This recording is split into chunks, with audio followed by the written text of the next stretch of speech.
अच्छे रे गाले चौकी करी अच्छे हल्दी गा जेते धोई दिल भी गाले लटकी करी अच्छे रे गाले लटकी करी अच्छे तिरछी नजर मारी रे चेहरा देखी करी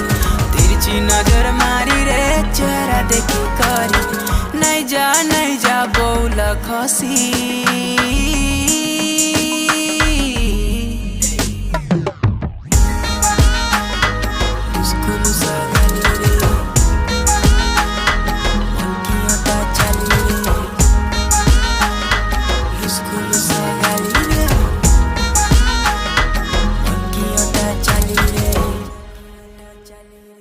झूल रे चली करी लंबा बेनी अटाने पड़ू छे बेनी अटाने